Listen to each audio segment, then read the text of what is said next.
Hello friends, Standard 12 Subject Computer. Today we have to learn about chapter number 3, Designing Simple Website Using Composer. Today's topic name is Importance of Website and Planning for Website, and today we have to make simple website in a Composer. From beginning we have to learn about Composer. We have to create a simple forms, and then after in the second chapter we have to learn about JavaScript. We have to make a validation from in a given forms. Now next is we have to create website using Composer. આપણે પહેલા બે ચેપ્ટરની અંદર Composerનું software વિશે ભણ્યા, form designing learn કર્યું, એના પછી આપણે validation JavaScript and CSS concept learn કર્યું. હવે નેક્સ્ટ જે છે વેબસાઇટ ક્રિએશન છે. તો આ ચેપ્ટરની અંદર હું અત્યારે તમને પહેલાં ઇમ્પોર્ટન્સ આપીશ. What is the importance of websites. Suppose you have to make a website. So how to make a website, તેના માટે જો વેલ પ્લાન કરવો હોય વેબસાઇટ બનાવવા માટે તો ફર્સ્ટ પ્લાનિંગ કરવું પડે. તો એના માટે હું તમને એક્સપ્લેન કરીને દેન આફ્ટર વેબસાઇટ આપણે જે સિમ્પલ આપણા બુકની અંદર જે વેબસાઇટ છે એ આપણે બનાવીશું. તો આપણી જે ટેક્સ્ટ બુક છે એની અંદર જોઈએ. So designing simple website using composer third chapter છે આપણું. આ નોર્મલી આપણે વાત કરીએ તો basically there is a two types of website. બધાને એટલું તો ખબર જ છે કે બે ટાઈપની વેબસાઇટ છે. First one is a commercial and second one is a non commercial. Commercial જેનો મેઇન ગોલ ઓનલી પ્રોફિટ છે, જેનો મેઇન ગોલ પ્રોફિટ છે. ફોર એક્ઝામ્પલ એમેઝોન છે, ફ્લિપકાર્ટ છે, સ્નેપડીલ છે. So many websites are available on the internet. બહુ બધી websites internet ઉપર અવેલેબલ છે જેનો મેઇન ગોલ કોમર્શિયલ છે. But some website is non commercial, means non profitable હોય છે. નોન કોમર્શિયલ વેબસાઇટ્સ હોય like our school website saraswatiborsar.org. Okay, આજે હું તમને એક્સપ્લેન કરું છું. એકચ્યુઅલી સિલેબસની અંદર નથી, બટ તમને એક્સપ્લેન કરું છું તમારા વધારે નોલેજ માટે કે આપણે જે પણ વેબસાઇટ બનાવીએ છીએ, વેબસાઇટ બે ટાઈપની હોય છે, કોમર્શિયલ એન્ડ નોન કોમર્શિયલ. જે કોમર્શિયલ છે પ્રોફિટ ઓરિએન્ટેડ હોય છે, બીજું નોન કોમર્શિયલ હોય છે એ વિધાઉટ પ્રોફિટ એનો વેબસાઇટ હોય છે. ફોર એક્ઝામ્પલ આપણો સ્કૂલની જે વેબસાઇટ છે એની પાછળ આપણે .org is a domain name. જે domain name for example www.com.amazon.com.co.in. તો આ જે ડોમેન નેમ છે .com.co.in, it is a commercial website. It is a commercial website. But જેની પાછળ ડોમેન નેમ .org હશે, ઇટ ઇઝ અ ઓર્ગેનાઇઝેશનની હશે કોઈ website, it is a non profitable website. તો બે ટાઈપની હોય છે, commercial and non profitable, commercial and non commercial. Now we have to see hour chapter number 3. A website play a very important role in a business now a day. અત્યારે તમે જુઓ છો કે અત્યારે સૌથી વધારે પહેલાંના કરતાં પાસ્ટની કરતાં અત્યારે બધા ઓનલાઈન વેબસાઇટથી પરચેસ કરતા હશે, એપ્લિકેશનથી પરચેસ કરતા હશે, સેલિંગ પણ એ રીતે હવે થઈ રહ્યું છે. તો બિઝનેસ માટે ઇમ્પોર્ટન્ટ રોલ વેબસાઇટ્સ છે. તમે કોઈ પણ બિઝનેસ સ્ટાર્ટ કરો, first of all for example ફોરેનમાં કોઈ બિઝનેસ નવો સ્ટાર્ટ થતો હોય, નવી કોઈ પ્રોડક્ટ પરચેસ થતી હોય, અથવા ઇન શોર્ટ તમે કોઈ નવા કોલેજમાં કે નવી સ્કૂલમાં એડમિશન લેવાના હો તો તમે પહેલાં એનું કોલેજ વિઝિટ કરો છો using the website. So website is a main important role. It help in a presenting the business to the world. Suppose મારી કોઈ કંપની છે, મારી કંપનીને મારે ઇસ્ટાબ્લિશ મેં કરી છે, પણ વર્લ્ડ વાઇડ એને બતાવવા માટે હું એની વેબસાઇટ્સ બનાવીશ. તો વેબસાઇટ થ્રુ મારા વર્લ્ડની અંદર મારે એ પ્રેઝન્ટિંગ થશે, મારી જે પણ કંપની હશે. It helps to promoting the business, selling the products and attracting a large number of customer. વેબસાઇટથી first of all Amazon, Snapdeal, આ બધી જ વેબસાઇટ્સ આવી ત્યારે આપણને એટલી બધી અવેરનેસ નથી. But now a day you know very well, I know very well what is Amazon, what is Snapdeal, you know very well. What is the OLX, you know very well. બધાને ખબર પડી. કેમ? કારણ કે એક business છે, બિઝનેસને promote થાય છે, તેની અંદર સેલિંગ, કોઈ પણ પ્રોડક્ટની સેલિંગ પણ થાય છે, તમારે કસ્ટમર જે હોય છે, કન્ઝ્યુમર હોય છે, એટ્રેક્ટ પણ થાય છે. Therefore it important that the website should have a good design technique which will enable the company to get the maximum amount of traffic, therefore making the maximum amount of profit. Okay, હવે suppose તમને એવું થાય કે અહીંયા કંઈક ટ્રાફિકનો word આવ્યો છે, ટ્રાફિકનો word આવ્યો છે તો કદાચ એવું થાય કે આપણે ટ્રાફિક સિગ્નલની વાત છે, પણ એટલું માઇન્ડની અંદર ફિટ કરો કે તમે ઇન્ટરનેટની અંદર કોઈ ઓનલાઈન પરચેસિંગ કરતા હોય કે સેલિંગ કરતા હોય એની અંદર પણ ટ્રાફિકનો પ્રોબ્લેમ થાય છે. સમટાઈમ તમે તમારું જે ફોર્મ હોય અને તમે સબમિટ કરવાનું ટ્રાય કરો છો પણ સબમિટ થતું નહીં, તમે ઇન્ટરનેટનો ફૂલ એક્સેસ હોય છે પણ સબમિટ નથી થતું. અમુક વાર એવું થાય છે તમે કોઈ બેંકમાં ગયા હોય, કોઈ મેસેજ પડવાનો હોય છે અને મેસેજ પડતો નથી, પછી ધડાધડ કલાક રહીને ધડાધડ 10-15 વાર એકનો એક મેસેજ 10 વાર 15 વાર પડે છે, તો એ ટ્રાફિક રિલેટેડ પ્રોબ્લેમ થાય છે. તો તમારું જે તમે કંપની ઓપન કરો છો તો પહેલું તો વેબસાઇટ બનાવો છો, પ્રોપરલી ડિઝાઇનિંગ હોવું જોઈએ, ટેકનોલોજી એની અંદર હોવી જોઈએ. હવે હું એકદમ સિમ્પલ વેબસાઇટ બનાવું તો કોઈ એટ્રેક્ટ ના થાય. એટલે બીજું કે તમારે વધારે પ્રોફિટ લેવું હોય અને તો તમારે કંપનીની અંદર વધારે પ્રોફિટ જોતું હોય તો વધારે કસ્ટમર જોઈએ, તો એ કસ્ટમર કેવી રીતે, તો તમારી વેબસાઇટ એટ્રેક્ટિંગ હોવી જોઈએ. Website is a collection of interlink web page for a specific purpose. Website જોઈએ તો વેબસાઇટ પર્ટિક્યુલર એક પેજ ના હોય. ધારો કે ફોર એક્ઝામ્પલ મેં ફોર્મ બનાવ્યું, એ ફોર્મને એક વેબ પેજ કહેવાય, પણ એ બધાને ઇન્ટરલિંક અંદરને અંદર એક લિંક આપે આપણે using the hyperlink anchor. You know very well, hyperlink તમને ખબર જ છે, 10th સ્ટાન્ડર્ડમાં એન્કર ટેગ આવતો હતો, ઇટ ઇઝ અ હાઇપરલિંક. તો વેબ પેજીસને આપણે ઇન્ટરલિંકથી આપણે વેબસાઇટ બની શકાય છે. The challenge however is in creating a website that interactive, user friendly, providing the accurate and useful information. Okay, અહીંયા આગળ આપણા માટે એક મોટું ચેલેન્જ છે. આખા વર્લ્ડ વાઇડ બધી જ કંપનીઓ છે, એમની પોતાની ઓન વેબસાઇટ છે, પણ એ વેબસાઇટ તમે તમારી જે વેબસાઇટ બનાવો છો ઇન્ટરેક્ટિવ બનાવી છે, user friendly. User friendly means કોઈ પણ યુઝર છે એને ઇઝીલી અન્ડરસ્ટુડ થવું જોઈએ. પછી તમે એટલી બધી ડિફિકલ્ટી વેબસાઇટ્સ બનાવો પણ જે યુઝર યુઝ કરવાનો છે એને જ કશી ખબર ના પડે તો એ તમારી પ્રોડક્ટ પરચેસ કરશે નહીં. Providing the accurate and useful information. Information પણ યુઝફુલ હોવી જોઈએ, અનનેસેસરી તમે ફોર એક્ઝામ્પલ મારી કોઈ કંપની છે, ફોર એક્ઝામ્પલ કારની કોઈ કંપની છે ને હું બાઇકનું બધું મને બાઇકમાં ઇન્ટરેસ્ટ છે પણ મારી કંપની કારની છે, પણ હું બાઇકનું જ બધી ઇન્ફોર્મેશન મૂકીશ તો એ યુઝર ફ્રેન્ડલી ના થાય અને યુઝફુલ ઇન્ફોર્મેશન પણ ના કહેવાય. The website should B design in such a way that is user find the website informative and visit the is repeatedly. એટલે આપણી જે વેબસાઇટમાં એ રિપીટલી વિઝિટ કરે અને એ ઇઝીલી એક્સેસ કરી શકે, આપણી વેબસાઇટમાંથી કોઈ પણ ઇન્ફોર્મેશન ફાઇન્ડ આઉટ કરે એ પણ ઇઝીલી ફાઇન્ડ આઉટ થાય. જે ઇન્ફોર્મેટિવ છે એ આપણે કોઈ પણ વેબસાઇટ ફાઇન્ડ કરીએ તો ઇઝીલીથી એમને મળી જાય એ ટાઈપની વેબસાઇટ્સ બનાવવી હોય છે. It should increase the customer base if the website is commercial. Suppose તમારી વેબસાઇટ કોમર્શિયલ હોય તો એની અંદર કસ્ટમર ઇન્ક્રીઝ થવા જોઈએ. સપોઝ હું એમેઝોન છે એવી રીતના મારી પોતાની કોઈ કંપની ખોલું છું તો એની અંદર સપોઝ 10 કસ્ટમર થયા તો એટલીસ્ટ એના વધવા જોઈએ ઇન્ક્રીઝ. જો ડિક્રીઝ થશે તો મારું પ્રોડક્ટ શું થઈ જશે, ડાઉન થઈ જશે, મારો લોસ થશે. તો કોમર્શિયલ હોય તો એના કસ્ટમર વધવા જોઈએ. ફોર એક્ઝામ્પલ આપણે સ્નેપડીલ છે, એમેઝોન છે, OLX છે, તો આ બધી વેબસાઇટ્સ છે એ લોકો પોતાના કસ્ટમરને એટ્રેક્ટ કરવા માટે એ લોકો શું કરતા હોય છે, નવી નવી સ્કીમો લાવતા હોય છે, નવી નવી ઓફર્સનો યુઝ કરે છે, તો એના કસ્ટમર્સ વધારે હોય છે. કસ્ટમર વધારે એટ્રેક્ટ થાય, વધારે એનો યુઝ કરે એમેઝોન કે વોટ એવર વેબસાઇટ, તો એના માટે એ લોકો નવી નવી સ્કીમ હોય છે.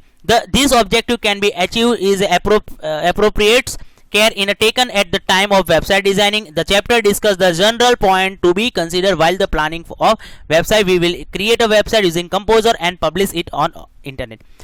ઓકે, અહીં આગળ જે આપણે એક્સપ્લેનેશન આપ્યું છે, આપણે જે વેબસાઇટ બનાવી છે એના માટે પહેલું પ્લાનિંગ કરવું પડે. પ્લાનિંગ કર્યા પછી વેબસાઇટ બનાવવી પડે. વેબસાઇટ નોર્મલી પહેલાં ઓફલાઈન બનાવવામાં આવે છે, ઓફલાઈન બનાવ્યા પછી એને ઇન્ટરનેટ ઉપર પબ્લિશ કરવામાં આવે છે. ઓકે, હવે પ્લાનિંગ ફોર વેબસાઇટ આપણો સેકન્ડ પોઈન્ટ છે. So developing a good website in a project similar to any other project and requires the detailed planning. The better the planning and the chances of success in terms of usefulness of the website is higher. In other words, we can say that the desired goal for developing the website can be achieved. Following are the important points which should be considered for the developing a good website, a part of planning process. Okay, first of all, suppose you have to create the website. તમે website બનાવો છો તો first of all તમારે વેલ plan કરવો પડે કે તમારો main purpose શું છે, ઓડિયન્સને જે યુઝર છે એને કઈ ટાઈપની વેબસાઇટની જરૂર પડશે, એ લોકોને કેવી ઇન્ટરેસ્ટિંગ છે, કન્ટેન્ટ તમારે જે વેબસાઇટ બનાવો છો એની અંદર કન્ટેન્ટ કેવા છે, એના પછી આવશે તમે કયો મીડિયમનો યુઝ કરો છો. મીડિયમ એટલે અહીંયા આગળ એવું નથી કે Gujarati medium, English medium, Hindi medium એવું કશું નથી. અહીંયા આગળ એનો મીડિયમ છે. જ્યારે આવશે ટોપિક હું તમને એક્સપ્લેન કરીશ. તો અહીં આગળ તમે તમે જે બનાવો છો વેબસાઇટ એની પ્રોપરલી ડિટેલ પ્લાન કરવી પડે. એની યુઝફુલ જે ટર્મ્સ છે એ પણ એ તમારો જે મેઇન ગોલ છે તમારા વેબસાઇટનો મેઇન, ફોર એક્ઝામ્પલ કોમર્શિયલ છે તો તમારા કસ્ટમરને એટ્રેક્ટ થાય, તમારા કસ્ટમર ઇન્ક્રીઝ થાય એ ટાઈપના કન્ટેન્ટ્સને બધું મૂકવું જોઈએ. તો ફર્સ્ટ પોઈન્ટ છે પ્લાનિંગ ફોર વેબસાઇટનો. First point is purpose. The purpose of the website should be clear identified. તમારું જે મેઇન પર્પઝ હોય ટોટલી આઈડેન્ટિફાઈ થવું જોઈએ. ફોર એક્ઝામ્પલ એમેઝોન છે, એમેઝોન પોતાની પ્રોડક્ટ સેલ કરે છે અને આપણે પરચેઝ કરીએ છીએ, તો એનું મેઇન પ્રોડક્ટ સેલિંગનું છે. તો એ તમને આઈડેન્ટિફાઈ થવું જોઈએ, એ લોકોને યુઝરને ખબર હોવી જોઈએ કે આ રીતે. Before creating a website we should be clear with the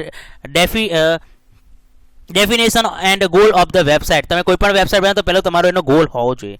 properly design a website will be helpful to organization. The purpose of creating the website may be provide the information to a group of people, or it may be attract the new customer, or it may be sell the product online. Okay, તમે તમારું website બનાવો છો, suppose commercial હોય તો customer increase થવા જોઈએ, તો એ ટાઈપની તમારી વેબસાઇટ હોવી જોઈએ. તે ટોટલી કોમર્શિયલ હોય. હવે નોન કોમર્શિયલ, નોન પ્રોફિટેબલ તમારી વેબસાઇટ હોય મે બી, તો એની અંદર તમે ફોર એક્ઝામ્પલ તમે કોઈ ઓર્ગેનાઇઝેશન હોય, સ્કૂલ હોય, હવે એની અંદર તમે એ નોન ઓર્ગેનાઇઝેશન થઈ ઓર્ગેનાઇઝેશનની થઈ એટલે નોન પ્રોફિટેબલ થઈ એ આપણી વેબસાઇટ. પછી એની અંદર તમે પેમેન્ટનું કઈ ઓપ્શન મૂકો તો ઇટ ઇઝ નોટ ગુડ, કારણ કે એ ઓર્ગેનાઇઝેશન નહીં છે, એ નોન પ્રોફિટેબલ છે, તેની અંદર પેમેન્ટનું ના મુકાય. પણ તમે કોમર્શિયલ હોય એની અંદર કોઈ પેમેન્ટનો મોડ મૂકો છો તો એ વેલિડ છે. તો અહીંયા આગળ તમારા જે પણ ન્યૂલી કસ્ટમર હોય એને એટ્રેક્ટ થાય અને ઓનલાઈન તમારું જે પરચેસ કરી શકે. ખાલી હું પ્રોડક્ટો બધી બતાવો, ફોર એક્ઝામ્પલ મારી કોઈ કંપની છે, ખાલી પ્રોડક્ટોના ફોટા મૂકી દઉં, ઇટ ઇઝ નોટ વેલ. ખાલી પ્રોડક્ટનો પણ એની સાથે ઓનલાઈન પરચેસિંગ માટેનું કોઈ પેજ મૂકીશ તો મને ઇઝીલી થશે, ઇઝીલી મારા કસ્ટમર ઇન્ક્રીઝ થશે. Having the designing the purpose the content and layout of website can be properly develop. તમારી જો ડિઝાઇન, તમારો મેઇન પર્પઝ કોમર્શિયલ છે, નોન કોમર્શિયલ છે. કોમર્શિયલ છે તો આપણે શું કરીશું આગળ, તેના કન્ટેન્ટ, પછી એનું લેઆઉટ, વેબસાઇટનું કેવું લેઆઉટ હશે, એનો લોગો કેવો હશે આપણી વેબસાઇટનું, એ બધું ડેવલપ કરવું પડે. હવે જો ઓડિયન્સીસ, તો before we start with the designing part we should no the expected user of the website. હવે વેબસાઇટ બનાવીએ છીએ તો પહેલાં એક એનાલિસિસ કરવું પડે. આપણે કોઈ પણ પ્રોડક્ટ બહાર માર્કેટની અંદર આવે છે તો બહાર માર્કેટની અંદર આવતા પહેલાં આપણે એનાલિસિસ કરવું પડે છે આપણી પ્રોડક્ટ સેલિંગ થશે કે નહીં થશે. સપોઝ કોઈ પણ વસ્તુ બનાવું છું નવું, તો એ યુઝર માટે ઇમ્પોર્ટન્ટ છે કે નથી, જે કસ્ટમર છે એ યુઝ કરશે કે નહીં, તો એ મેઇન ઇમ્પોર્ટન્ટ છે. તો હું વેબસાઇટ જે બનાવું છું તો એની જે એક્સપેક્ટેશન છે, યુઝરની એક્સપેક્ટેશન છે, જે મારા પ્રોડક્ટ યુઝ કરવાના છે જે કસ્ટમર, એમની એક્સપેક્ટેશન ફૂલફિલ થશે કે નહીં એ ચેક કરવું પડે. The website should contain the both general detail and information બે ટાઈપની ઇન્ફોર્મેશન તમારે પ્રોવાઈડ કરવી પડે. ફોર એક્ઝામ્પલ મારી કંપની છે તો કઈ મેન્યુફેક્ચર થાય છે તો એની ડિટેલ. હવે ડિટેલમાં જોઈએ તો ફોર એક્ઝામ્પલ હું કોઈ પ્રોડક્ટ વેચું છું, એ પ્રોડક્ટની ટોટલી ડિટેલમાં ઇન્ફોર્મેશન પણ મારે પ્રોવાઈડ કરવી પડે. It should also contain the specific and non specific data. અમુક સ્પેસિફિક અને નોન સ્પેસિફિક ડેટા પણ તમારે મેન્શન કરવાના રહેશે. The proportion of the different type and extend the detail and specific information depend on the nature of the expected audience. The user expectation from the website are important to know. તમને main ખબર હોવી જોઈએ કે એની expectation શું છે.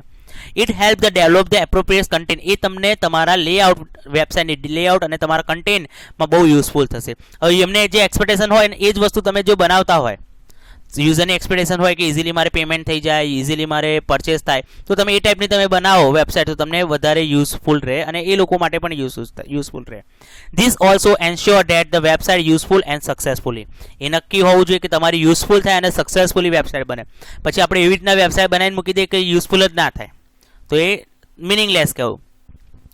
Another consideration is the speed of connection. હવે તમે વેબસાઇટ એટલી બધી મોટી પણ ના બનાવે, લોંગેસ્ટ એટલા બધા કન્ટેન્ટ લાગો તો તમારી અમુક વાર એવું થાય છે વેબસાઇટ ઓપન કરતા અડધો કલાક થઈ જાય ને 10 મિનિટ થાય. અમુક વેબસાઇટ એવી હોય છે કે 2 મિનિટમાં ઓપન થઈ જાય, તો એવું પણ ના બનવું જોઈએ. જો વધારે તમારે જો સ્પીડ વધારે કન્ઝ્યુમ થશે કે ઓપન થતા વાર લાગશે તો એમાં તમને પ્રોબ્લેમ થશે. In a case a larger graphical files R kept on a website they will take a long time to download.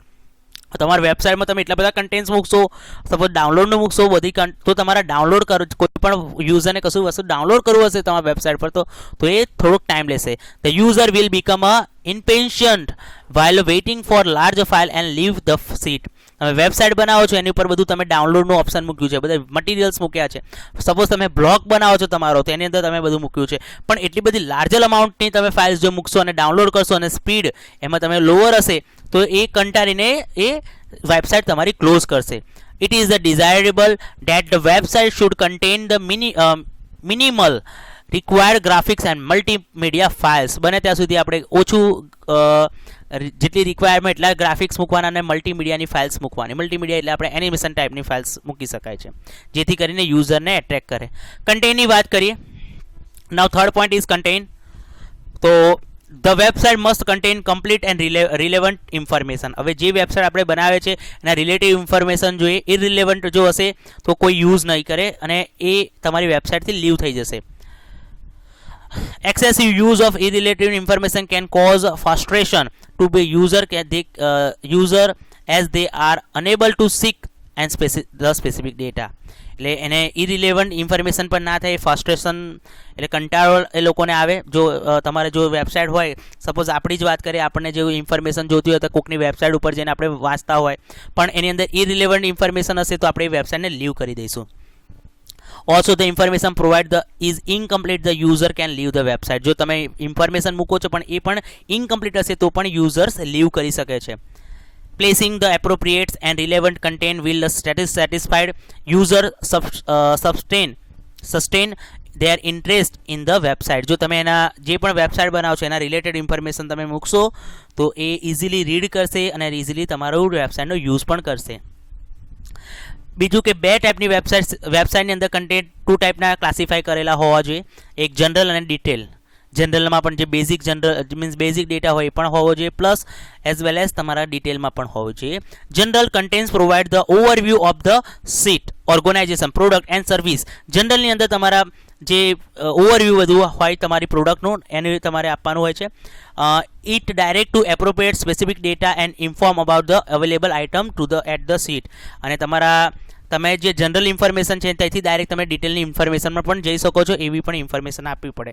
આપણે એમેઝોનની અંદર કોઈ પણ વસ્તુ પરચેસ કરતા હોય તો નંબર ઓફ આઇટમ્સ કેટલી છે એ બધી ટોટલી ઇન્ફોર્મેશન પહેલાં તો તમે જુઓ તો પહેલાં ઇમેજ આપેલું હોય. સપોઝ મારે કોઈ મોબાઈલ ફોન પરચેસ કરો છે એમેઝોન ઉપર, તો હું એમેઝોન વેબસાઇટ પર જઈશ તો એ ફોન મને પહેલાં આઇકનનું જસ્ટ પોસ્ટર જ હશે, એના પર ક્લિક કરીશ એટલે એના ડિટેલ્સ પણ આવશે, એના ફીચર્સ આવશે, લાસ્ટલી પેમેન્ટ આવશે. તો આ રીતે એનું વેબસાઇટનું ડાયરેક્શન આપવાનું હોય છે. The detail content provide the user with the detail information can on the site like product and service descriptions. તમે જોઈ શકો છો કોઈ એમેઝોન કે સ્નેપડીલ ઉપર તમે પરચેસ કરતા હોય તો એની સર્વિસનું ડિસ્ક્રિપ્શન, એના પ્રોડક્ટનું ડિસ્ક્રિપ્શન, ઇવન તમને જેટલા પણ ટેક્સીસ ઓર એક્સ્ટ્રા ચાર્જીસ આપવાના હોય એનું પણ ડિસ્ક્રિપ્શન આપેલું હોય છે.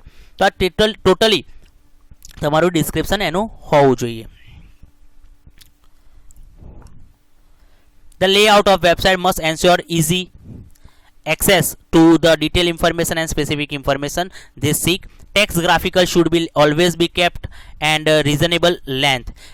તમારી જે ટેક્સ્ટ લખો છો એટલું બધું વધારે પડતું પણ ના લખવું જોઈએ તો યુઝર કંટાળી જાય, એટલું બધું ઓછું પણ ના લખવું જોઈએ તો યુઝરને બહુ ઓછી લેન્થ લાગે. એટલે પ્રોપર લેન્થમાં લખવાનું છે. If there is a lot of content to be on the website they try the split into the small text block and this always visitor will be easily able to pick out content they need to know.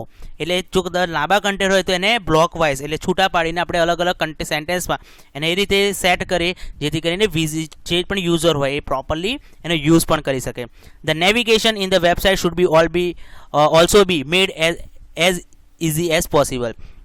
તમે જે website આપો છો ધારો કે first page, second page, third page, એ જે પણ navigate કરો છો એ પ્રોપરલી હોવું જોઈએ જેથી કરીને યુઝરને એક્સેસ કરતા ફાવે.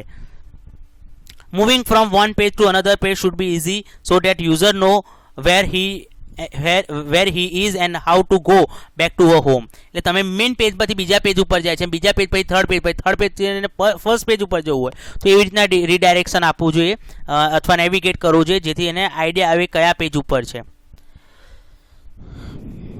Ensure that appropriate information, both general and detail, is available and easily accessible. Ensure that site can serve in intended purpose. The website is a valuable tool of business and other organization then when composed of the right material. તમે જે પણ content લખો છો right હોવું જોઈએ કારણ કે તમે બીજે વેબસાઇટ પરથી તમે જો કદાચ કન્ટેન્ટ તમે યુઝ કરશો અને તમારી વેબસાઇટમાં યુઝ કરશો તો પ્રોબ્લેમ થશે. એટલે તમારું જે પણ મટીરિયલ તમે મૂકો છે પરફેક્ટલી હોવું જોઈએ. As with other tools the website can perform an outstanding job. Next છે, લાસ્ટ છે, medium. More and more people are using the internet through smartphone and tablet. હવે તમારી જે વેબસાઇટ છે એ વેબસાઇટ બધા ડિવાઇસની અંદર યુઝ થવી જોઈએ. સપોઝ મોબાઈલમાં ના ઓપન થતી હોય, પીસીમાં ઓપન થતી હોય, કારણ કે વેબસાઇટ બનાવો છે બે ટાઈપની બને. તમારા મોબાઈલ ફોનની એના સ્ક્રીન સાઇઝની વેબસાઇટ અલગ હોય, તમારા પીસીના સાઇઝની અલગ હોય. તો અહીં આગળ મીડિયમની વાત છે. તો અહીં મીડિયમ એવું નથી કે ગુજરાતી મીડિયમ, ઇંગ્લિશ મીડિયમ. અહીં આગળ એવું છે કે ઇન્ટરનેટ થ્રુ તમે વેબસાઇટ ગમે તે લેવલ પર યુઝ કરી શકો છો, સ્માર્ટફોન કે ટેબ્લેટમાં. તો website design should scale for all the device like computer, smartphone and tablet. બધા ડિવાઇસની અંદર એક્સેસ થાય એ રીતે તમારે સ્કેલિંગ આપવું પડે છે. Also the website should the design keeping in mind that is well display in all the popular web browser like Mozilla Firefox, chrome, opera or internet explorer. તો આ જેટલી પણ વેબ બ્રાઉઝર છે, વોટ એવર વેબ બ્રાઉઝર, એની અંદર support થવી જોઈએ. Sometime એવું થાય છે કે અમુક વેબસાઇટ્સ આપણા વેબ બ્રાઉઝરની અંદર સપોર્ટ થતી નથી, તો અલગ અનધર વેબસાઇટ અનધર બ્રાઉઝરની અંદર આપણે એને યુઝ કરવું પડે. જે પોપ્યુલર વેબ બ્રાઉઝર છે એની અંદર આપણી વેબસાઇટ એક્સેસ થવી જોઈએ. Now we have to see creating a simple website using composer. આપણે હવે આ ટાઈપનું જાવા સ્ક્રિપ્ટ કમ્પોઝરની મદદથી આપણે વેબસાઇટ આ ટાઈપની બનાવવાની છે યુઝિંગ કમ્પોઝર. થોડું જોઈ લે. In earlier chapter we discuss the how to create web pages using the composer and use JavaScript for interactivity. We also seen the general consideration while the designing website. Now we will how to design and develop the small e-commerce website in a composer. આપણે small e-commerce means electronic commerce. આપણે Amazon છે એ બધી e-commerce ની website કહેવાય. તો આપણે અહીં આગળ સ્કૂલની અંદર આપણે ઈ-કોમર્સ ટાઈપની એક વેબસાઇટ આપણા સિલેબસની અંદર છે, જેની અંદર આપણે સિમ્પલ ઈ-કોમર્સ વેબસાઇટનું નામ છે સ્કૂલ પ્લાઝા. એની અંદર આપણે સ્કૂલના બધા જે પણ ટૂલ્સ છે, એસેસરીઝ છે, બુક્સ છે, stationery, school bag, water bottle, lunch box, આ બધાનું આપણે પોતપોતાના વેબ પેજીસ બનાવીશું. અને શોપિંગ કાર્ડ થ્રુ આપણે જ્યારે કે એમેઝોન ઉપર આપણે એડ ટુ કાર્ટ કરીને આપણે જેવી રીતના શોપિંગ કરીએ છીએ એ રીતના આપણે આ વેબસાઇટ બનાવીશું. હવે આ જે વેબસાઇટ છે આના પછીના જે આ પીડીએફ હું જ્યારે ક્લોઝ કરીશ એના પછી જે વિડીયો આવશે એટલે જેની અંદર આ ટોપિક એક્સપ્લેન કર્યા પછી જે તમને બતાવીશું, જેની અંદર તમને બતાવવાના છે, જે આખું હું તમને ડિઝાઇનિંગ બતાવીશ એની અંદર એ ડિઝાઇન આખું કમ્પ્લીટ કેવી રીતના ડિઝાઇન કરવાની છે બધું બતાવીશ. અને લાસ્ટમાં એક કોડ આવે છે જે તમને બતાવી દઈએ, જેમાં બિલિંગનો કોડ આવે છે. આ ટાઈપનો એક બિલ પણ જનરેટ થશે. પણ આ જે બિલિંગનો જે કોડ છે તમને કોડ પણ બતાવી દો. આપણા બુકમાં કોડ પણ આપેલું છે, આ સ્ટાર્ટિંગમાં છે. આ બધું જ તમને એક્સપ્લેન તમને પ્રેક્ટિકલમાં બતાવીશું. પણ છેલ્લે તમારું જે કોડિંગ, આ બિલિંગનો જે કોડ છે એ કોડ પણ તમને એક્સપ્લેન કરવામાં આવશે. હવે જ્યારે આ કોડ તમને એક્સપ્લેન કરીશું, તમને બતાવીશું કેવી રીતે આખો હોલ પ્રેક્ટિકલ આ વિડીયોની અંદર છે. થોડીક લેન્થ વધારે છે પણ આખો પ્રેક્ટિકલ તમને બતાવીશું, કારણ કે હાફ કરીશું તો તમને આઈડિયા આવશે નહીં. આખો પ્રેક્ટિકલ છે. પહેલાં તમને આખું ડિઝાઇનિંગ વેબસાઇટનું બનાવી દેશે, પછી છેલ્લે બિલ જે બને છે એનું અહીં આગળ કોડિંગ છે. હવે આ કોડિંગ જો તમે ઘરે બનાવતા હોય તો આ જે કોડિંગ છે એ અને તમારું જે ડિઝાઇનિંગ એની જે તમે વેલ્યુ ઇન્સર્ટ કરાવો છો, જે તે ટૂલ લો છો, એની જે તે ટેક્સ્ટ બોક્સ છે, વોટ એવર લો છો, એનું જે તમે નેમ લો છો એ જો મેચ થશે તો જ આ કોડિંગ એક્સેસ થશે, અધરવાઇઝ થશે નહીં. મે બી એવું પણ બને કે તમે જો એક માઇનર મિસ્ટેક કરશો તો પણ પ્રોબ્લેમ થશે. પણ આપણા સિલેબસમાં છે એટલે હું તમને આખો એનો વિડીયો બતાવીશ. બીજું એક ઇમ્પોર્ટન્ટ છે કે આનો જે પ્રેક્ટિકલ છે, આપણા પ્રેક્ટિકલ એક્ઝામમાં વેબસાઇટ ડિઝાઇનિંગ આવે છે પણ આ કોડિંગ આવતું નથી. ઇવન એની અંદરથી કોઈ ક્વેશ્ચન પણ બોર્ડની અંદર પૂછાતો નથી. છતાં પણ આપણે આ આખો ચેપ્ટરનું જે આ કોડિંગ છે પ્લસ આખું વેબસાઇટ, પહેલાં આખું વેબસાઇટ બનાવીશું, પછી બિલ જનરેટ કરવા માટે, આપણું બિલ જનરેટ કરવા માટે પણ એનું કોડિંગ છે, એ પણ તમને આ વિડીયોની અંદર જોવા મળશે. એટલે આ જે કોડિંગ છે એ તમારું જો મેચ થશે, તમારા જે તમે ટેક્સ્ટ બોક્સ લો છો કે રેડિયો બટન, એના જે નામમાં મેચિંગ થશે તો જ એ એક્સેસ થશે, અધરવાઇઝ તમારો પ્રોગ્રામ સક્સેસફુલ બનશે નહીં. એટલે આપણે આપણા પ્રેક્ટિકલમાં આપણે કોડિંગ તમારે ઘરે કરવું હોય તો કરજો, બટ નોર્મલી તમે બધા વેબ પેજ અને એની ઇન્ટરલિંક જ આપણે છે અને આ પણ છે, પણ આ આપણે બોર્ડની એક્ઝામમાં આમાંથી કોઈ ક્વેશ્ચન આવતો નથી, એઝ વેલ એઝ પ્રેક્ટિકલ એક્ઝામમાં પણ પૂછાતો નથી. છતાં પણ આપણે આ પ્રેક્ટિકલ કરાવવાના છે, આ વિડીયોની અંદર છે. એટલે આ બહુ જો તમે માઇનર મિસ્ટેક કરશો તો પણ તમારો આઉટપુટ આવશે નહીં. તો આપણો હવે હું તમને પ્રેક્ટિકલ આગળ શીખવાડીશું. એની અંદર આપણે વેબસાઇટ બનાવવાની છે. વેબસાઇટ બન્યા પછી આ કોડિંગ આખું આવશે. इंसर्ट टेबल और उसे जो है 1 बाई 1 का ही रखिए। ओके, और उसका बैकग्राउंड कलर, आप बैकग्राउंड कलर राइट क्लिक करके टेबल प्रॉपर्टीज़ में जाके, या तो फिर आपके पास सेकंड ऑप्शन है, आप उस पर राइट क्लिक करके यहाँ पे टेबल सेल प्रॉपर्टी, वहाँ पर जाके टेबल सिलेक्ट कीजिए और उसकी जो बैकग्राउंड कलर है आप उसे चेंज कर दीजिए। That's it. ओके, अब यहाँ पे एक इमेज, राइट हैंड साइड पर इमेज, और यहाँ उसका जो कंटेंट है वो आएगा। तो आप उसके लिए जाइए इंसर्ट, अगेन एक टेबल इंसर्ट करवा दीजिए जिसमें 1 रो और 2 कॉलम हो। 2 टाइम लेफ़्ट की प्रेस कर दीजिए और यहाँ पे उसका जो कलर है आप उसे जो कलर चेंज करना चाहते हैं आप दे दीजिए। That's it. अब जो है इमेज रखना, कैसे इमेज रखते हैं, तो उसके राइट साइड बॉक्स में आ जाइए। आप यहाँ से भी इमेज इंसर्ट करवा सकते हैं, या तो फिर आप इंसर्ट में जाके first option that is image, आप उस यहाँ से भी इमेज ऐड कर सकते हैं। ठीक है,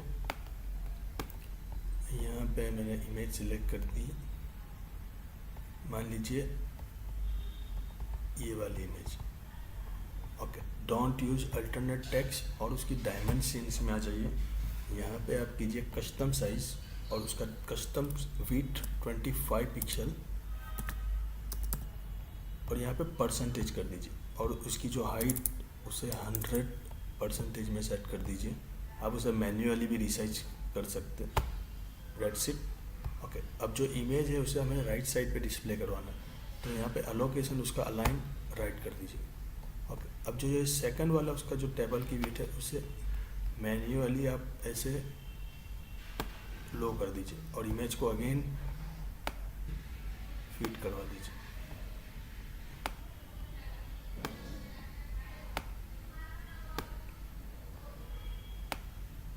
डेट्स इट। ओके, अब यहाँ पे कंटेंट दीजिए, आपको जो कंटेंट देना है आप दे सकते हैं। अगर आप रेलवे की कोई वेबसाइट बनाते हैं तो आप रेलवे रिलेटेड दीजिए, इमेज भी उस हिसाब से सेट कीजिए। ओके, अब इसको जो है सेंटर में एलोकेट कर दीजिए,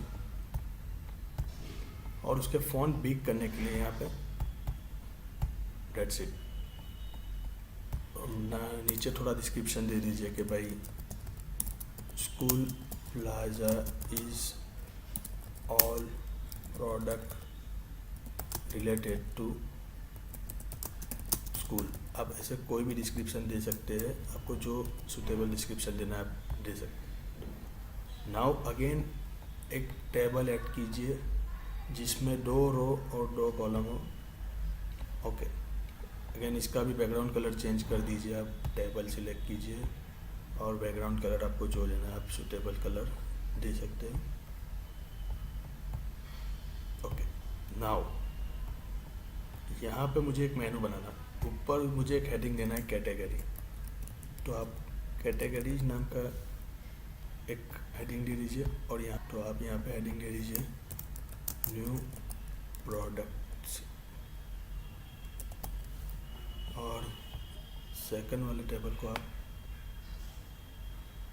मैन्युअली मिनिमाइज कर दीजिए। ओके, यहाँ पे अब आपको मेनू बनाना है, तो अगेन एक टेबल इंसर्ट कीजिए, टेबल इंसर्ट टेबल जिसमें 1 रो और 6 कॉलम।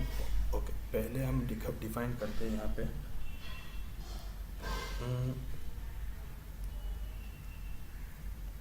School bags. ओके, नीचे हॉरिजॉन्टल लाइन लाने के लिए इंसर्ट में जाके हॉरिजॉन्टल लाइन, सेकंड ऑप्शन दे दीजिए आप water bottle,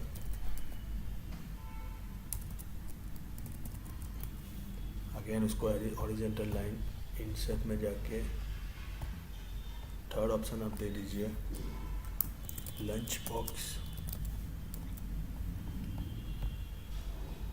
horizontal line, third option आपका है कंपास बॉक्स। आप जो मेनू ऐड करना चाहते हैं आप उस हिसाब से कर सकते हैं। अगर आप रेलवे के बना रहे हो या होटल के बना रहे हैं तो आप उसके हिसाब से सूटेबल मेनू आप बना सकते हो। स्टेशनरी, इंसर्ट हॉरिजॉन्टल लाइन, और last option is files and folder. That's it. ये आपका मेनू भी बन गया। कंटेंट को सेव कर दीजिए, इसको टाइटल दीजिए स्कूल प्लाजा और फाइल को सेव कर दीजिए index.html file. Now image upload करना है हमें, तो इंसर्ट अगेन एक टेबल जिसमें 3 रो और 3 कॉलम हो। That's it. अगर अब यहाँ पे हमें इमेज लाना है और इमेज का कंसेप्ट देना है और वो प्रोडक्ट कितने की है उसका डिस्क्रिप्शन सब देना है। तो वो सब इमेज जो है बाय डिफ़ॉल्ट मिडल मतलब सेंटर में ही एलोकेट होगी। तो हम क्या करेंगे, टेबल को सिलेक्ट कर देंगे और अलाइनमेंट सेंटर कर देंगे। That's it. अब हमें 1 बाय 1 यहाँ पे इमेज सेट करवाना है। तो इमेज फर्स्ट इमेज सिलेक्ट कर दीजिए। That's it. Don't use alternate. Dimension में जाइए, यहाँ पे कस्टम उसकी जो विड्थ है आप सेट कर दीजिए 170। That's it. बस यही इमेज को भी आप कॉपी पेस्ट कर दीजिए। Paste 9 times.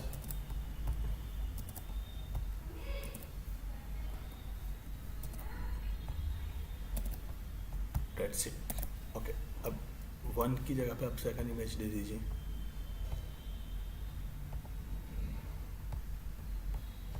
सेकंड की जगह आप थर्ड, आपको जो इमेज अपलोड करना है आप कर सकते हैं। थर्ड 1 बाय 1 आप सब इमेज ऐसे ही चेंज कर दीजिए। ओके, इमेज अपलोड हो जाने के बाद वेबसाइट का लुक कुछ इस तरह दिखेगा। इसे हम सेव करके ब्राउज़र में देखते हैं कि कैसी इफेक्ट आई है, ब्राउज़र कैसा स्ट्रक्चर बना हुआ है उसका। Okay, that's a good. अब देख लो एक कंप्लीट वेबसाइट यहाँ पे जनरेट हो गई है। ओके, अब हमें इमेज, प्रोडक्ट का डिस्क्रिप्शन, उसकी प्राइस, क्वांटिटी वो सब करना है। हम आपको सेकंड वीडियो में बताएंगे कि जब यहाँ से कोई ऐड टू कार्ट करता है कोई प्रोडक्ट को, तो सेकंड पेज पे उसका बिल कैसे जनरेट होता है। ओके, जो जावास्क्रिप्ट की मदद से हम करेंगे उसको हम सेकंड वीडियो में बताएंगे। ये सिर्फ डिज़ाइनिंग पार्ट है। और हम यहाँ पे आपको सिंपली एक ऐड टू कार्ट और एक बटन कैसे रखना है वो बता देते हैं। यहाँ पे आपको रखना है प्रोडक्ट का डिस्क्रिप्शन, ब्लू बैग, उसकी प्राइस दे दीजिए ₹499। ओके, यहाँ पे आपको एक चेकबॉक्स रखना है। फॉर्म फिल में जाके आप उसे यहाँ एक चेकबॉक्स ले लीजिए। चेकबॉक्स का नाम दे दीजिए B1। और क्योंकि हमें उसका ऊपर जावास्क्रिप्ट अप्लाई करनी है, उसके नेक्स्ट पेज पे जाना है, तो यहाँ पे एक एडवांस एडिट में जाके आप आईडी सिलेक्ट कीजिए। ये अगर आप ये स्टेप नहीं करोगे तो आपका बिल जनरेट नहीं होगा। ठीक है, तो आईडी सिलेक्ट कर दीजिए और उसकी वैल्यू दे दीजिए B1। That's it. यहाँ पे लिख दीजिए ऐड टू कार्ट और अगेन यहाँ पे एक चेकबॉक्स, यहाँ पे एक टेक्स्ट बॉक्स ले लीजिए, उससे नाम दीजिए Q1 क्वांटिटी। और अगेन एडवांस एडिट में जाके यहाँ पे उसकी आईडी और उसे दे दीजिए Q1। That's it. ओके, और यहाँ जो उसकी फील्ड साइज़ है उसे आप 3 दे दीजिए। That is. और यहाँ पे आप दीजिए क्वांटिटी। That's it. इसे ही कॉपी पेस्ट कर दीजिए आप। अब हर एक जगह उसको 1 बाय 1 पेस्ट कर दीजिए।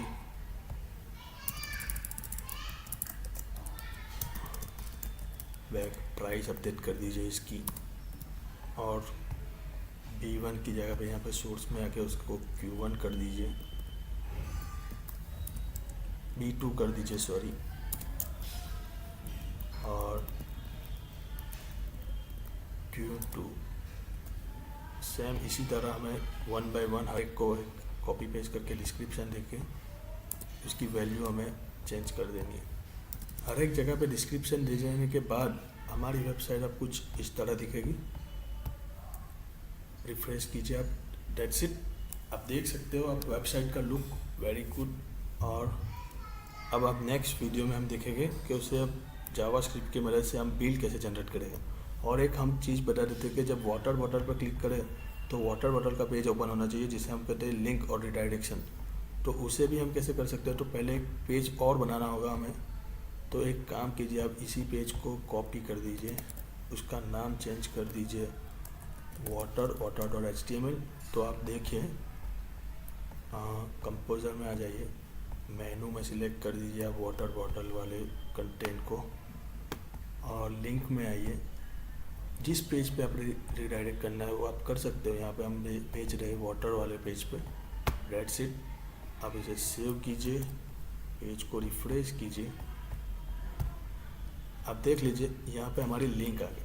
आप index.html में हो, वाटर बॉटल पे क्लिक करोगे तो आप कहाँ पे आ जाओगे, water.html। आप कंपोज़र में water.html फाइल को ओपन कर दीजिए, और यहाँ पे जो वाटर रिलेटेड इमेज है आप वो रख सकते हो।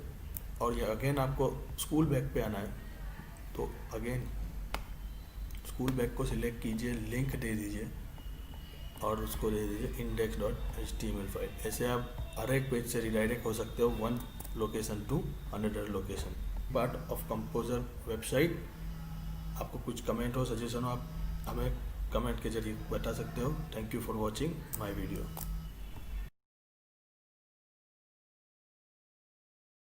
देखा था कि कंपोज़र के हेल्प से आप एक वेबसाइट कैसे बना सकते हो। जो हम कुछ इस तरह की स्कूल प्लाजा वेबसाइट हमने आपको डिज़ाइनिंग पार्ट में बनाया था। अब ये सेकंड पार्ट में हम जावास्क्रिप्ट का ट्यूटोरियल्स कवर करेंगे, जिसमें जब परचेज बटन पर क्लिक होगा तो सबसे पहले वो चेक करेगा कि कोई भी आइटम, कोई भी प्रोडक्ट ऐड टू कार्ट में यूज़र ने रखी हुई है। अगर यूज़र ने कोई क्लिक नहीं किया हो तो उस पर जो item you want to select या कोई भी कस्टम मैसेज आप डिस्प्ले करवा सकते हो। और अगर मान लीजिए कोई आइटम उसने क्लिक की है तो वो प्रोडक्ट क्या है, उसका प्राइस क्या है और उसकी क्वांटिटी क्या है, उसका कैलकुलेशन होकर हमें सेकंड पेज में उसको डिस्प्ले करवाना है, जो कि build.html का नाम दिया उसे। तो आइए हम उसका स्टेप स्टार्ट करते हैं। सबसे पहले बिल जनरेट करने के लिए हमें नेक्स्ट पेज पे जाना पड़ेगा। उसके लिए हम एक फॉर्म बटन इंसर्ट करवा देते हैं, फॉर्म फील, और यहाँ पे हम एक बटन ले लेते हैं। ओके, और उसका फील्ड नेम BTNB जो कि एक बिल जनरेट करेगा, और फील्ड वैल्यू हम दे देते हैं परचेज। ओके, एडवांस एडिट पे, क्योंकि हमें उसके क्लिक पर जावास्क्रिप्ट के फंक्शन को कॉल करवाना है, इवेंट, और यहाँ पे उसकी ऑन क्लिक इवेंट, और हम जो फंक्शन को यहाँ पे कॉल करवाना चाहते हो फंक्शन का नाम, मैं यहाँ पे ऑन कार्ड नाम का एक फंक्शन कॉल करवाना चाहता हूँ। That's it. ओके, यहाँ पे हमारा एक बटन आ गया, हमें ये बटन को सेंटर में ले लेते हैं। ओके, लेने के बाद उसे सेंटर अलाइनमेंट करने के बाद हमने जो ऑन कार्ड नाम का फंक्शन बनाया है, हम चेक कर लेते हैं क्या वो वर्क हो रहा है कि नहीं। तो जावास्क्रिप्ट ऑलवेज हेड टैग के अंदर आएगा, और स्क्रिप्ट फंक्शन बनाते हैं, फंक्शन ऑन कार्ड, और हम चेक करते हैं फंक्शन वर्क हो रहा है कि नहीं। अलर्ट करवा लेते हैं वर्क। That's it. हम ब्राउज़र पे आते हैं, पेज को रिफ्रेश करते हैं, ये वाले। ओके, परचेज बटन पर क्लिक करो। ओके, दैट मीन्स हमारा बटन अब वर्क हो रहा है। चलो, अब जो कोडिंग पार्ट्स आएगा, ये चेकबॉक्स के लिए B1 और क्वांटिटी के लिए Q1। तो हम इस कोडिंग को स्टार्ट करते हैं। सबसे पहले एक वेरिएबल डिफाइन कर देते हैं, वेरिएबल चेक, उसकी इनिशियल वैल्यू हम फॉल्स रखते हैं, और एक सेकंड वेरिएबल कुकी वैल्यू, और उसकी भी वैल्यू हम ब्लैंक रखते हैं। ओके, अब if document dot get element, element का E capital, by B capital, ID, I का I capital, D, B1 dot check, उसकी चेक, अगर वो चेक है तो हमें क्या करना है, चेक की जो वैल्यू है उसे ट्रू कर देना है। और वेरिएबल क्वांटिटी, Q नाम का एक वेरिएबल ले लेंगे, उसमें हम document dot get element by ID Q1 quantity 1, जो क्वांटिटी देंगे, और डॉट वैल्यू, और एक और वेरिएबल ले लेंगे प्राइस, और जिसमें हम देखेंगे कि पहले प्रोडक्ट की प्राइस क्या है। तो पहला प्रोडक्ट की प्राइस हमारी 499 है, तो हम यहाँ पे उसकी सेट कर देते हैं 499। और फिर एक वेरिएबल टोटल नाम का एक वेरिएबल ले लेंगे, जिसमें क्वांटिटी, नंबर ऑफ क्वांटिटी और प्राइस का मल्टीप्लिकेशन हो गया, वो टोटल में आ जाएगा। और जो है हमारा कुकी वैल्यू है उसके अंदर हमें कुछ ऐसे वैल्यू पास करना है, प्लस इक्वल टू मतलब वो कॉन्केट करेगा। ओके, ये फॉर्मेट आपको हम नोटपैड में बता देते हैं। जैसे कि हमें यहाँ डालना है, ऐसे फॉर्मेट में डालना है कि प्रोडक्ट का नाम क्या है भाई, ब्लू बैग, कॉमा उसकी प्राइस क्या है, तो उसकी प्राइस मान लीजिए 499, कॉमा उसकी क्वांटिटी कितनी यूज़र ने बताई तो 2, और अब इसका टोटल कितना हो जाएगा, तो मल्टीप्लिकेशन हो गया, उसकी वैल्यू हो जाएगी 998। तो आप देख लीजिए उसे कुछ इस फॉर्मेट में भेजना है। अब 499 क्या है हमारा प्राइस, तो हम यहाँ से सिंपल दे देते हैं प्राइस, जो कि ये एक वेरिएबल है, तो हमें आगे और पीछे प्लस तैयार करना है और कॉमा को सेपरेट करना। अभी टू क्या है, एक क्वांटिटी है, तो उसको क्यू में हमने स्टोर कर दिया अगेन। और ये जो फाइनल है 998 वो हमारा क्या है, तो ये हमारी टोटल है, दैट्स इट। तो इसे ही आप कॉपी कर सकते हो, यही फॉर्मेट में आप कंपोजर पे उसको पेस्ट कर दो, टू पेस्ट, दैट्स इट। देख लीजिए आप एक बार, प्रोडक्ट का नाम, कॉमा सेपरेटेशन है, उसके बाद प्राइस, उसके बाद क्वांटिटी, कॉमा सेपरेटेशन, और उसके बाद फाइनली उसकी टोटल, लास्ट में सेमीकोलन, दैट्स इट। अब हम कंडीशन देंगे, अभी हम फर्स्ट वाले प्रोडक्ट से ही ये अप्लाई करेंगे, बाद में हम इसे कॉपी पेस्ट ही करना है। इफ़ जो चेक की वैल्यू है वो अगर फॉल्स हो गई, मतलब हमने कोई प्रोडक्ट चेक नहीं किया, ये ट्रू कब होगा, जब हम कोई प्रोडक्ट को चेक करते, मतलब जब ऐड टू कार्ट पे क्लिक करते। तो अभी तो हम ऐसी कंडीशन दे रहे कि वो फॉल्स ही है मान लीजिए, तो हम मैसेज देंगे, मतलब अलर्ट करवाएंगे, alert please select at least one item. और अगर ऐसा नहीं है तो एल्स कंडीशन में क्या होगा, तो एल्स में ये जो वैल्यू है कुकी वैल्यू, उसको हमें कुकी में स्टोर करना है, डॉक्यूमेंट डॉट कुकी। कुकी एक कंसेप्ट है जो एक पेज की वैल्यू दूसरे पेज पे रिडायरेक्ट के लिए यूज़ होती है। ओके, और यहाँ पे हम पास कर रहे हैं CV, कुकी वैल्यू को हम डॉक्यूमेंट डॉट कुकी में स्टोर करके उसको दूसरे पेज पे पास करवा रहे हैं।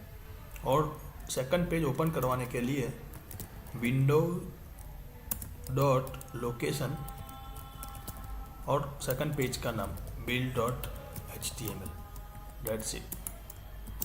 हम पहले इतना वर्क देख लेते हैं कि वो परफॉर्म हो रहा है कि नहीं। ब्राउज़र पे जाइए, पेज को रिफ्रेश कीजिए।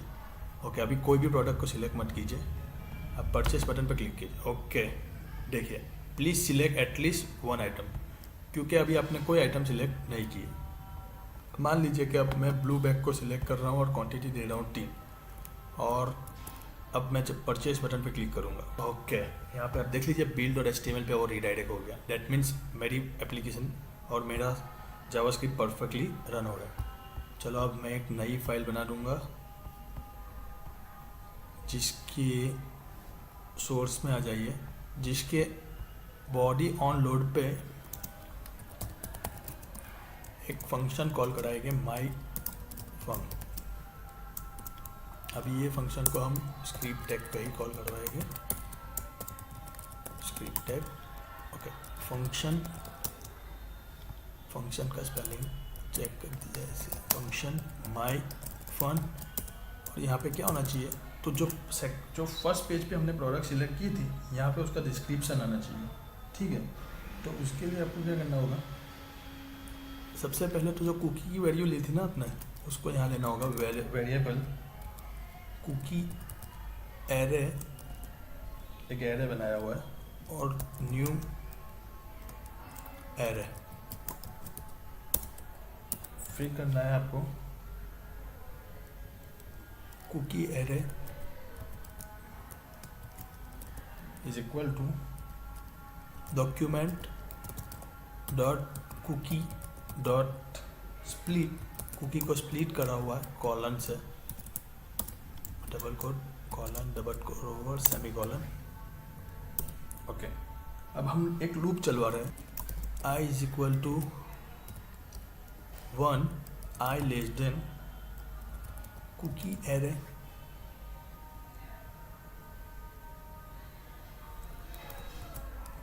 डॉट लेंथ ना हो तब तक आई को क्या करेंगे प्लस प्लस। ओके, उसके अंदर हम करवा रहे हैं variable cookie data is equal to of I dot split. हमने कॉमा सेपरेशन दिया था तो यहाँ पे कॉमा दे देते हैं, दैट्स इट। ओके, अब 1 बाय 1 कुकी की वैल्यू को हम प्रिंट करवाएंगे। Document dot write ln first cookie data 0। Array को फर्स्ट एलिमेंट को प्रिंट करवाने के लिए ऐसे 0 लेते हैं। हम पहले ये चेक कर लेते कि हमारा ये परफॉर्म हो गया कि नहीं। बिल डॉट HTML को सेव कर दीजिए आप। टाइटल लिया बिल और उसको हमने सेव कर दिया bill dot HTML, that's it. Browser को हम बैक करके रिफ्रेश करके प्रोडक्ट सिलेक्ट किया हुआ है, दैट्स इट। क्वांटिटी भी सिलेक्ट की हुई है, परचेज बटन पर क्लिक कर दें, दैट्स इट। आप देखिए ब्लू बैग जो प्रिंट करके आ गया। अब हमें और भी प्राइस लानी है, और भी वैल्यू लानी है, तो आप सीधा ही बिल डॉट HTML में सोर्स के अंदर document dot write ln second value लाने के लिए कुकी डेटा और एरे का फर्स्ट एलिमेंट। ऐसे ही उसकी प्राइस और उसका टोटल भी ला लीजिए आप, तो सेम कोड ही आएगा। मैं उसे कॉपी पेस्ट कर देता हूँ। 0 की 2 यहाँ पे कर देते हैं, यहाँ पे हम कर देते हैं 3rd। सेव अगेन हम ब्राउज़र पे आएंगे।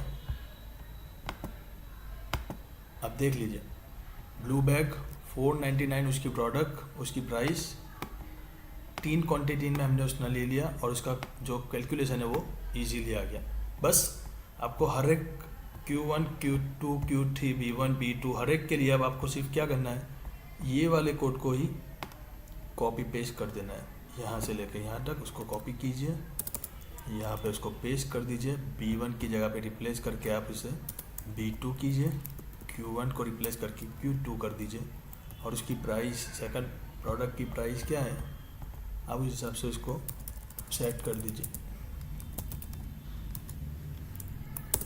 सेकंड प्रोडक्ट की प्राइस 799, तो आप वहाँ पे प्राइस की वैल्यू 799 कर दीजिए, वेरिएबल टोटल। ओके, और ब्लू बैग की जगह पे आप क्या हेडिंग है उसका रेड बैग, तो आप उसे यहाँ पे सिर्फ रेड बैग कर दीजिए, सेव कीजिए। हर एक के लिए आप बस यही कोड आपको कॉपी पेस्ट करना है।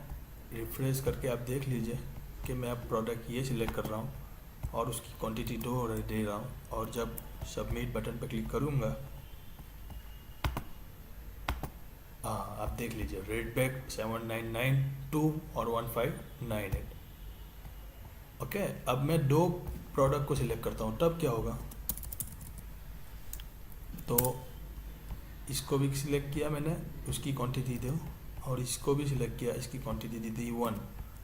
अब क्या होता है तो आप देख लीजिए, जब मैं परचेज पे क्लिक करूँगा, डेट्स इट, दोनों प्राइस आ गए। डेट्स इट, आपको यही कोड 9 टाइम्स कॉपी पेस्ट करके यहाँ पे रख देना है। अब इजीली इसको बिल जनरेशन कर सकते हो। That is, thank you for watching my video. अगर आपको कोई कमेंट हो, कोई सजेशन हो, तो आप हमें नीचे कमेंट बॉक्स में डिस्क्रिप्शन में दीजिए।